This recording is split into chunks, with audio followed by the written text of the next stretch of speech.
कैसे हैं आप लोग। आज हम 6 क्लास का एनसीईआरटी का फूड यानी भोजन का टॉपिक पढ़ाएंगे। तो आप लोगों को आज भोजन हम जीव जंतु मतलब जिसमें भी सजीव जितने भी सजीव जीव जंतु पेड़ पौधे हैं उन्हें भोजन की आवश्यकता होती है। इसलिए भोजन हमारे लाइफ में जीव जंतु पेड़ पौधा पशु पक्षी हर किसी के लिए बहुत ही इम्पोर्टेंट चीज़ है। भोजन के बिना जीवन संभव नहीं है। इसलिए आज हम भोजन शाकाहारी मांसाहारी सर्वाहारी 3 प्रकार के होते हैं। वैसे जीव जो केवल पेड़ पौधे पर ही आश्रित रहते हैं, या तो पेड़ पौधा या तो उससे बने हुए जो भी फल सब्जी और पेड़ पौधा से उपजा हुआ जो अनाज है उसी से आप अपना आत्मनिर्भर करते हैं। उस तरह का जीव को शाकाहारी कहते हैं। जैसे गाय बकरी भेड़ और कुछ पशु पक्षी भी हैं जो मतलब सिर्फ पेड़ पौधे पे ही आश्रित हैं। वो किसी जीव जंतु का मांस मछली नहीं खाते हैं, मांस को नहीं खाते हैं। जब कोई जीव दूसरे जीव पे आश्रित हो जाते हैं, जब वो मतलब कि पेड़ का अनाज हो या उसका पत्ता को खा के अपना लाइफ जिंदगी नहीं बिताता है, तो वो सिर्फ मांस मछली पे ही आधारित रहता है, उसको मांसाहारी कहते हैं। जैसे शेर चीता और लोमड़ी गीध ये सब मांसाहारी है यानी कार्निवोरस, जो सिर्फ जंतुओं को ही अपना भोजन के रूप में ये करते हैं, सिर्फ जंतुओं को ही अपना भोजन के रूप में लेते हैं, उसे मांसाहारी कहते हैं यानी कार्निवोरस। और सर्वाहारी को इंग्लिश में ओमनिवोरस बोला जाता है। वैसे जंतु जो पौधे और मतलब पौधा से जो भी पौधा का जैसे साग सब्जी पौधा हो गया, इसके बाद उससे जो अनाज है तो उससे उत्पादन जो हुआ है उसको भी उत्पाद बोलता है।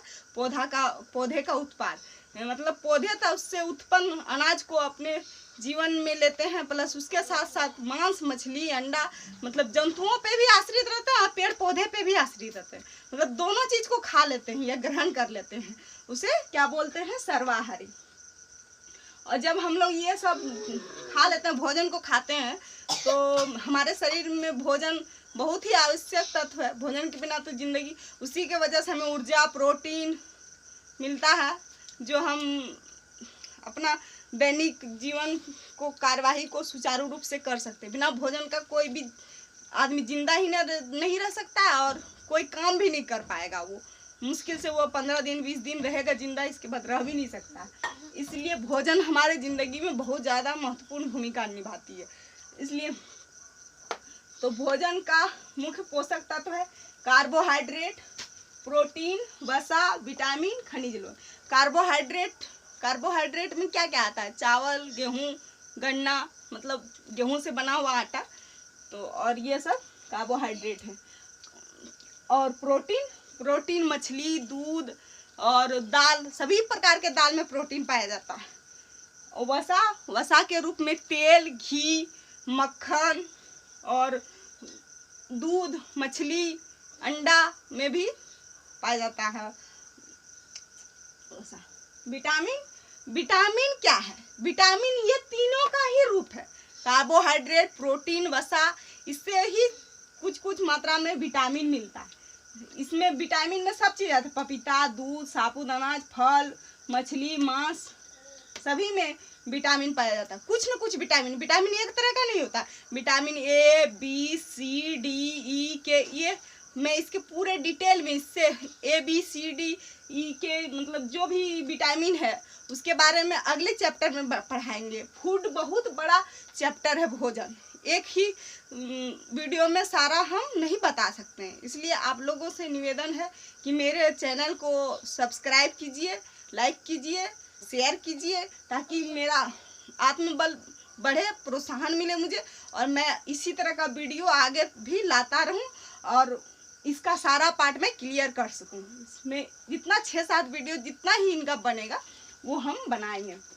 और खनिज लवण में अनाज सभी मांस मछली अंडे मतलब सभी का ये ही मतलब खनिज लवण है।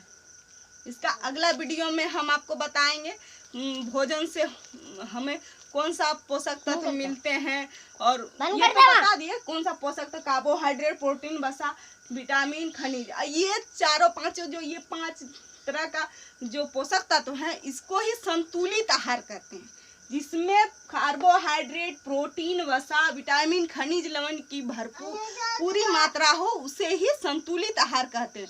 और जब तक संतुलित आहार हम नहीं लेंगे तब तक हमारे शरीर को, तुम्हारा मुंह नहीं दिख रहा है, तब तक हमारे शरीर का प्रतिरोधक क्षमता घट जाएगा, हम अपने बीमारी से लड़ने की ताकत नहीं मिलेगा। इसलिए भोजन हमारे लिए बहुत ही इम्पोर्टेंट है। इसका दूसरा वीडियो हम लाने वाले हैं।